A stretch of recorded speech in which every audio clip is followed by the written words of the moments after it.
Sebelum ceramah dimulai, izinkan saya seorang anak yang pernah dirawat dari kecil hingga dewasa ini, hari Sabtu sebelum Ramadan datang, ayah saya telah kembali kepada Allah Subhanahu wa ta'ala.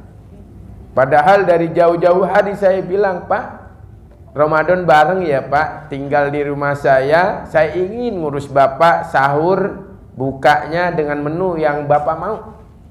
Tapi apalah daya, manusia hanya punya rencana hadirin, tapi Allah punya kepastian. Maka saya mohon keikhlasan yang hadir di sini untuk membacakan suratul Fatihah yang diniatkan untuk seorang yang telah merawat saya dari kecil, yang saya saat ini bisa duduk di sini, dan mungkin karena doanya Allah ijabah sehingga seorang Anton hampir semua masjid yang ada di Jakarta pernah saya ngisi tausiah. Itu bukan karena hebat saya, tapi hebatnya orang tua saya yang telah merawat saya dan melahirkan saya. Yang kedua, ada ulama mengatakan, andailah ada 70 wali kutub, wali yang doanya diijabah oleh Allah. Ulama ini mengatakan, maka demi Allah lebih mustajab doa orang tuamu walaupun itu terucap hanya satu kali. Dengan keredoan orang tuanya, dengan baktinya kepada anak, maka 70 wali kutub yang doanya diijabah kala manjur dengan doa orang tuamu katanya. Maka saya minta keikhlasan dari jamaah. Ingin saya membuat senang orang tua saya di alam kubur sana, yang kemarin hari Sabtu telah wafat, dipanggil oleh Allah Subhanahu wa ta'ala. Sedihnya saya bukan karena saya tidak rela dengan kehilangan atau meninggal orang tua saya. Saya yakin itu adalah hak Allah. Setiap makhluk yang bernyawa pastikan mengalami kematian. Tapi yang membuat saya sedih adalah tidak ada lagi untayan doa yang doanya membuka pintu-pintu langit, yaitu doa orang tua. Maka saya berwasilah dari jamaah yang hadir yang dengan sukarela, dengan ikhlas membacakan suratul Fatihah untuk orang tua saya, Bapak Sumanta bin Haji Syafi'i. Mudah-mudahan Allah ganti kemuliaan orang tua jamaah dengan kemuliaan yang lebih baik lagi. Ya Allah Rabb, Engkau telah panggil orang tua kami hari Sabtu kemarin, Bapak Sumanta bin Haji Syafi'i. Dengan kematian sebagai saksi saya melihat wajah beliau dengan kondisi senyum. Maka jadikanlah itu isyarat kembali kepadamu dalam keadaan bahagia, dalam keadaan Engkau redoi ya Allah, dalam keadaan senang.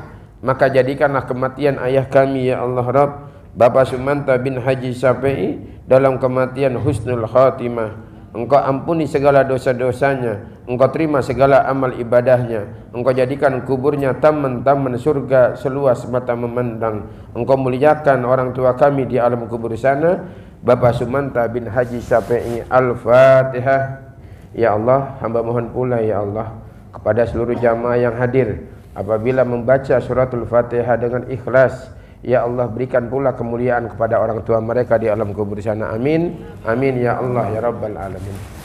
Hadirin rahimakumullah yang dimuliakan Allah Subhanahu wa ta'ala. Bicara bulan Ramadan adalah bicara berlomba-lomba untuk kualitas amal ibadah hadirin. Kualitas amal ibadah berbeda dengan ibadah hadirin. Kalau ibadah, contoh di luar Ramadan, biasa sholat, datang ke masjid, udah qomat, maka kualitasnya ditingkatkan hadirin.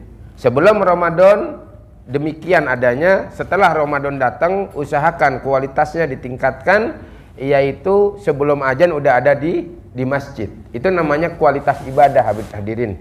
Ibadahnya tidak dirubah, zuhurnya tetap 4, hanya kualitasnya saja yang dirubah. Dan itu yang akan mendatangkan pertolongan Allah atau bonus-bonus. Sambil contoh, seorang karyawan datangnya tertulis jam 8 pagi, tapi ada satu karyawan yang datangnya jam 7 pagi Pak. Dan setelah dia datang bukan ngopi-ngopi, bukan nganggur-nganggur, yang bukan kerjaannya dipegang Pak, ngepel, ngelap, padahal bukan kerjaannya, dilakukan. Bos lihat, pasti bos akan senang, dan bos akan memberikan satu apresiasi, yaitu berupa bonus. Nah memang di saat azan berkumandang tugas kita adalah sholat zuhur. Tapi sebelum waktu sholat zuhur kita banyak di situ waktu hadirin. Baca Quran, zikir, sholawatan dan lain sebagainya. Itulah yang akan mendatangkan kualitas dan perubahan dalam kehidupan kita. Dan perlu diingat hadirin, Allah akan jadikan perubahan terhadap diri kita kalau kita merubah lebih awal hadirin. Maka di dalam Quran yang sering dibaca, wa may yattaqillaha yaj'al lahu makhraja. Ini Allah tantang hadirin. Kalau kalian ingin dirubah dari segi masalah, ingin diberikan jalan keluar dari setiap problematika, yang pertama yang Allah perintahkan adalah kualitas takwa diperbaiki hadirin. Wa may yattaqillaha yaj'al lahu makhraja. Barang siapa yang bertakwa kepada Allah, Allah akan bukakan, Allah akan turunkan, Allah akan berikan jalan-jalan keluar atas segala urusan. Yang kedua adalah wa yarzuqhu min haitsu la yatasib. Nah, setelah itu Allah akan berikan jalan rezeki, jalan yang gak disangka-sangka hadirin. Bapak kerja di Pupuk Altim, itu namanya jalan rezeki yang pasti.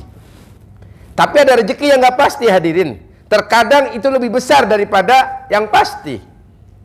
Nah, logika manusia awam, terkadang kalkulasi hadirin. Anak 4 sekolah, kalkulasi secara pendapatan gaji nggak mungkin bisa cukup. Tapi kenapa di dalam gaji nggak cukup kok ada yang bisa nabung? Itu namanya berkah hadirin. Keberkahan itulah yang akan menutupi segala kekurangan kita hadirin. Kita boleh cek hadirin rahimakumullah. Kalau kita hitung-hitungan gaji hadirin dengan kondisi yang serba naik hadirin, ya itu kurang hadirin. Tapi kenapa sampai detik ini kita nggak punya utang? Bahkan kita bisa nabung. Itulah yang disebut keberkahan hadirin rahimakumullah. Nah, keberkahan akan datang kepada kita, pertolongan akan datang kepada kita tatkala kualitas ibadah kita tingkatkan hadirin rahimakumullah. Itu kuncinya hadirin. Dengan ada acaranya seperti ini, yang tadinya istirahat makan siang, makanan jasmani diganti makanan rohani. Kalau rohaninya kuat hadirin, maka ibadahnya pun kuat. Maka filosofi keimanan itu bagaikan jasad hadirin. Jasad kalau sehat hadirin, makan pete sama ikan asin nambah, bilangnya enak, betul? Betul. Tapi kalau jasad lagi sakit hadirin, rendang, sate kambing, sop buntut, sop iga, nggak enak. Enak. Bahkan anyep katanya. Saya punya temen meriang dibawain makanan, Ustadz mau dibawain apa? Aduh bingung mau makan apa juga, anyep rasa gitu. Berarti jasadnya sakit. Sama dalam kehidupan. Kalau iman kita sakit, baca Quran males, baca Quran hambar, nggak ada kenikmatan. Tapi kalau kita iman kita lagi mantep hadirin, sholat tahajud enak, baca Quran bisa sampai nangis, ngedoa bisa sampai nangis. Ngedoa kenapa sampai nangis? Ingat utang belum lunas. Karena hadirin rahimakumullah, apabila sesuatu hal disandarkan kepada Allah, yakinlah walaupun masalah itu belum pergi dari kita, tapi yang Allah berikan pertama kali apa adalah huwallazi anzala sakinah. Memang masalah itu masih menghampiri kita, tapi yang tidak ada di luar sana adalah ketenangan hadirin. Pak Ustadz, bener memang Pak Ustadz, waktu saya punya utang jauh daripada Allah, ketemu orang ngumpet Pak Ustadz.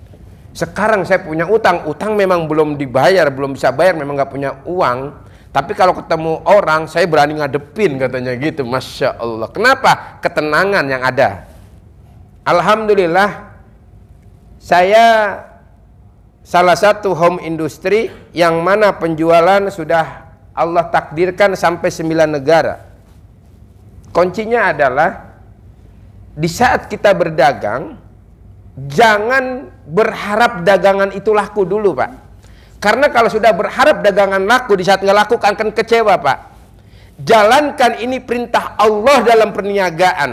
Maka di dalam Quran dikatakan rijalul la tulihim tijaratu wala bai'un an zikrillahi wa iqami sholah. Laki-laki orang-orang yang tidak dilalaikan dari perdagangan dan jual beli, dari mengingat Allah dan mendirikan sholat. Jadi dagangnya itu sendiri bukan semata-mata karena dagangnya sendiri itu adalah ujian besar agar kita tetap menjaga sholat hadirin. Berapa banyak seorang pedagang yang berani ninggalin sholat gara-gara dagangnya rame hadirin. Ini ujian besar hadirin. Saya belajar hadirin. Bagaimana di rumah saya itu ada namanya jam dinding, kalau dia azan dia bunyi Pak, kenceng sekenceng-kencengnya. Banyak tamu datang ke rumah saya. Di saat mau bayar saya stop Pak, kita tinggalin dulu nih transaksi jual beli, nanti kotaknya nanti aja saya komporin dulu biar keluarnya Bung Karno Bung Hatta nanti. Nah, karena kalau nggak dikomporin ntar keluarnya 2000-an bahaya nanti. Nah jadi gini hadirin, saya bilang sama yang beli, ini udah azan, kita stop dulu penjualan. Kata yang beli, Pak ini kan baru azan, komat juga belum. Jangan begitu, mindset dagangnya salah. Mindset dagang harus dirubah. Dahulukan sholat, dagang setelahnya. Maka saya pernah melihat satu spanduk di dalam bangunan, utamakan sholat, betul? Ada tulisan begitu ya? Utamakan sholat, lanjutnya apa? Jaga keselamatan. Maksudnya apa? Kalau dia mengutamakan ibadah kepada Allah, di muka bumi dimanapun kita pijak, Allah berikan keselamatan. Itu kuncinya Pak. Ini yang salah kaprah, pakai helm gede-gede, betul itu ikhtiar. Pakai baju tebel-tebel, betul itu ikhtiar. Tapi kalau ditanya, siapa yang memberikan keselamatan? Jawabannya Allah. Kalau udah jawabannya Allah, kenapa Allah manggil kita, Allah kita tinggalin? Bagaimana mungkin helm sama jaket bisa menyelamatkan kita? Hadirin rahimakumullah. Bukankah kita sering lihat di perang-perang Palestina hadirin, seorang tua yang udah badannya gede, dewasa, mati, dia kena timbun. Tapi berapa banyak bayi yang ketimbun masih hidup. Allah hendak menunjukkan kebesarannya hadirin, bahwasanya hidup matinya seseorang bukan karena fisik, tapi karena ila biiznillah. Semua itu tergantung daripada izin Allah Subhanahu wa ta'ala. Karena bulan Ramadan adalah bulan belanja. Jangan kalah sama Idul Fitri. Tanah Abang penuh. Ramadan penuhin infak-infak kita di tromol-tromol masjid. Dimanapun kita berada, biasa sejumat sekali, lakukan 5 waktu. Nggak bakal miskin. Yang kedua, siang, pagi, sore, malam, perbanyakin tilawah Quran. Tuh, itu aja udah yang dibanyak-banyakin. Maka kalau itu dibanyakin, itu menjadi wasilah doa mustajab. Maka ada seorang ulama mengatakan, pengen tahu nggak kalau Allah hari ini nggak mau bercakap-cakap dengan engkau? Ada muridnya nunjuk, wahai Tuan Syekh, pengen tahu bagaimana caranya Allah senang bercakap dengan kita dan tidak bercakap dengan kita. Kalau Allah malas bercakap dengan kita, perhatikan hari itu kita malas nggak baca Quran. Kalau hari itu kita malas baca Quran, maka Allah hari itu tidak mau bercakap-cakap dengan engkau. Karena Quran adalah kalam Allah. Di situ dijelaskan bagaimana Allah berfirman yang disampaikan oleh malaikat Jibril turun kepada Rasulullah Shallallahu Alaihi Wasallam. Nah makanya di bulan Ramadan itu kita dianjurkan untuk memperbanyak 2 hal. Nabi dermawan, tapi tatkala di bulan Ramadan kedermawannya meningkat pesat hadirin rahimakumullah. Sama. Ini jamaah yang hadir biasa kalau tromol kan Jumatan doang nih. Bikinlah tromol tiap hari. Kalau perlu tiap waktu sholat dengan hajatnya sebut masing-masing. Saya dulu maaf, karena saya kenal AA masih ngontrak tuh dulu. Motor butut. Saya kalau tromol di bulan Ramadan, tromolnya gini. Coba panitia bawa tromol. Ini saya ajarin, maaf nih ya. Saya nggak pakai speaker nih, takut orang sono pada tahu ini rahasia kaya nih. Nih, diem. Yang nggak hadir biar nggak kaya-kaya. Ini kalau ini diamalin, insya Allah ketular. Tahu saya miskinnya, saya rumah ngontrak pinggir kali, motor butut susah nyala, sekali nyala mogok. Nih contoh doang ya. Itu tadi yang AA sampaikan, buatlah senyum kepada imam masjid atau imam-imam di kampung. Ada sorban nggak? Saya ambil contoh, ada sorban nggak? Ada. Saya ambil contoh, sini sorbannya. Itu. Tadi AA bilang kan katanya kita ingin membahagiakan para imam-imam yang di kampung nih kan. Ini saya ambil contoh nih. Kalau doa kita pengen mustajab, ini caranya gini. Nih. Ada ayat Allah yang berbunyi lan tanalul birra hatta tunfiqu mimma tuhibbun. tidak sempurna kebajikan kalian sebelum menginfakkan sebagian harta yang kalian cintai. Makna yang kalian cintai adalah nominal. Bagaimana kita keluarkan gede tapi kita mampu. Bukan Pak Ustadz sedikit yang penting ikhlas. Betul kalau lu miskin. Tapi kalau lu mampu jadi orang kaya, sedikit ikhlas nggak berlaku. Kenapa saya bilang nggak berlaku? Ada ayat yang berbunyi asyaitonu ya'izukumul faqara. Setan menakut-nakuti kalian tatkala kalian ingin berinfak. Contoh, ada uang 100.000. Ada uang 20.000, ada uang 50.000, ada uang 10.000, ada uang 5.000, ada 20, ada 2.000. Tatkala kita berinfak, kemampuan kita ada uang 100.000, kita ambil 100.000, luar biasa. Itu yang disebut lan tanalul birra hatta tunfiqu mimma tuhibbun. Itu yang menjadikan wasilah di saat kita beramal, doa kita mustajab. Tapi kita ada uang 100.000 yang kita ambil 5.000. Kemampuan 5.000 di atasnya ada 10.000, ada 20.000, itulah yang disebut infak tercela. Hadirin rahimakumullah. Maka turunlah ayat yang berbunyi asyaitonu ya'izukumul faqara. Kau memang berinfak, tapi infakmu karena bisikan setan, kamu takut miskin. Itu kata kuncinya hadirin. Di saat kita beramal dengan posisi nominal yang rada besar, jangan lewatkan kita ambil momen kesempatan doa mustajab. Contoh, kita beramal, bismillahirrahmanirrahim. Ya Allah Rabb, jadikanlah ini menjadi wasilah doa mustajab ya Allah. Hamba rumah masih ngontrak ya Allah, berikan hamba rumah. Ya Allah, musim hujan, hamba belum punya mobil, nganter bini kehujanan, akhirnya nggak jadi berangkat kerja ya Allah. Jadikan wasilah doa mustajab, berikan mobil ya Allah. Ya Allah Rabb, penyakit kagak baik-baik ya Allah, jadikan ini menjadi wasilah ya Allah, penyakit hamba sembuh. Taruh deh bismillahirrahmanirrahim. Allahumma sholli ala sayyidina Muhammad. Itu peluang besar Pak, doanya dikabulkan Pak. Amin. Jadi jangan sia-siakan tatkala kita beramal dengan amal yang baik, kita langsung taruh-taruh aja. Ulama katakan, di situ ada doa mustajab, ambil momennya. Jangan sia-siakan, ambil momennya. Itu yang saya lakukan Pak.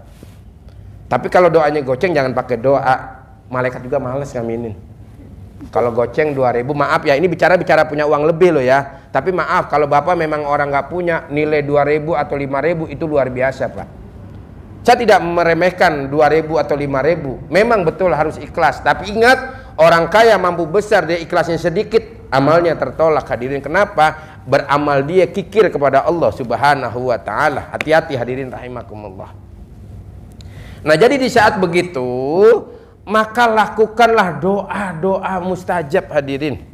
Itu ulama katakan, di saat kita melakukan amal terbaik, disitulah momen doa kita mustajab. Maka tatkala kita beramal, sampaikan hajat kita hadirin. Ini yang disebut Allah mengabulkan doa, dan Allah malu menolak doa hambanya yang diiringi dengan amal terbaik.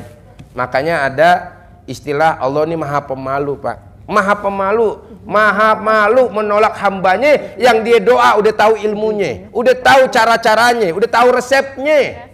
Maka demi Allah hadirin, saya mengawali daripada sorban ini, yuk kita pikirkan ustadz-ustadz kampung yang mereka Idul Fitri tetap sarungnya ngelinting, yang mereka Idul Fitri tetap bajunya begitu-begitu aja. Yuk kita awalin, kiterin.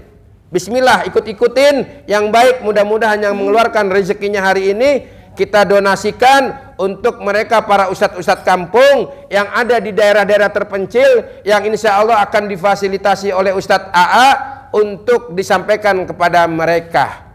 Saya tidak berharap jamaah yang hadir nih ngikutin saya 100.000, beramal tuh 2, terang-terangan bagus buat motivasi, diem-diem sembunyi-sembunyi juga bagus menjaga keikhlasan, yang nggak bagus yang nggak beramal.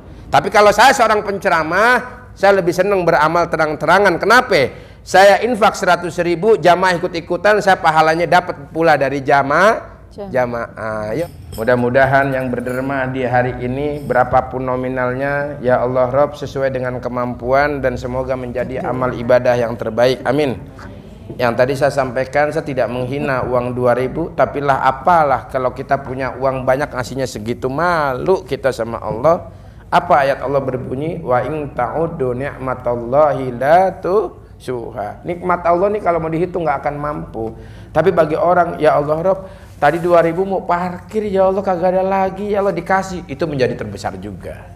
Ya paling itu saja yang saya sampaikan. Mudah-mudahan di bulan Ramadan ini kita perkuat dengan banyak mengeluarkan harta kita, khususnya untuk kita berbagi kepada mereka yang mungkin antara sahur dengan buka puasa mereka tidak bisa tahu rasanya. Dalam arti sahur harus nyari sahuran karena nggak punya duit, mengharapkan pemberian dari orang. Buka puasa juga dia tidak tahu harus buka makan enak pakai apa. Tapi mereka di kampung-kampung kita tidak tahu. Mudah-mudahan yang berderma, yang berinfak, hari ini Allah ganti dengan lipatkan ganda yang lebih banyak lagi. Amin ya Allah ya Rabbal alamin. Alhamdulillah, waktu sudah selesai. Mudah-mudahan apa yang saya sampaikan bisa menjadi motivasi untuk kita semua. Hadirin, tidak panjang lebar pembicaraan saya. Yang pertama, gara-gara si Covid 3 tahun lamanya kita tidak pernah mengadakan seperti ini. Yang biasa setiap tahun kita ada kajian bersama. Inilah waktunya. Dan yang kedua, kami selaku panitia, saya ketua panitia di sini mengucapkan terima kasih pertama kepada rekan-rekan panitia yang sudah bekerja sama di sini. Yang kedua, berterima kasih banyak kepada manajemen Pupuk Kalimantan Timur yang sudah meng-ACC untuk mengadakan acara ini beserta donasi dari mereka. Juga yang kedua, kepada PT KNE sehingga diizinkan kita mengadakan di tempat ini. Dan juga karena kondisi sekarang libur, maklum, biasanya tetangga kiri kanan kita pun hadir. Nah sekarang keadaan alhamdulillah tetap harus menyemangati walaupun sedang berpuasa. Yang tadinya hari ini menikmati makan atau santapan jasmani, sekarang menikmati santapan rohani. Itu saja ya, santapan rohani. Dan kita lebih kuat lagi ukhuwah kita ya. Mudah-mudahan di hari-hari berikutnya akan datang juga rekan-rekan kita dari para mu'alaf Yayasan Ama Muslim Muhajirin dan Ansor ya. Ada para mu'alaf juga yang datang juga nanti, para du'afa. Dan selain itu saya punya komunitas yang saya tempelkan di situ, yaitu komunitas sahabat AA, yaitu komunitas sahabat saya seluruh Indonesia. Jadi di situ ada yang kontak saya, terima kasih karena sahabat AA dulu pernah mengirimkan dana kepada saya, maka telinga saya sudah bisa mendengar lagi. Terima kasih, saya dikasih gigi palsu. Alhamdulillah sekarang suara saya ketika jadi imam bagus kembali. Dan sekarang saya adakan lagi kegiatan seperti ini di sahabat AA supaya siapa yang mau mendonasikan infak sodakohnya akan saya tampung, bukan diri saya sendiri, tapi saya yang memulai. Mudah-mudahan saja bisa mengingatkan kepada saudara kita yang lain kekurangan saudara kita, para imam di kampung-kampung yang tidak pernah tahu yang namanya hadiah lebaran ataupun apa, tidak memikirkan mereka. Yang penting ngumpulkan masyarakat, jadi imam, bagaimana dia waktunya dipakai untuk kepada masyarakat. Maka kita, pemikiran saya, untuk memberikan hadiah kepada mereka. Demikian saja. Terima kasih kepada rekan-rekan yang hadir di sini dari PT KIE, dari KPJ, dari KNE, ada dari, terima kasih juga donasinya dari KAATS ya, dan terima kasih juga ada satu donasi kepada KMBU dan PT Taspen ya, Taspennya Pupuk Kalimantan Timur ya. Mungkin juga ada dari Dapen ya, atau dari tempat anak perusahaan pupuk Kalimantan Timur yang lainnya. Terima kasih apabila ada yang tidak disebutkan. Terima kasih juga kepada Bapak Teddy Zulfikar Rahman yang tadi sudah menyampaikan sebagai perwakilan dari manajemen PT Pupuk Kalimantan Timur. Billahi taufiq wal hidayah. Wassalamualaikum warahmatullahi wabarakatuh.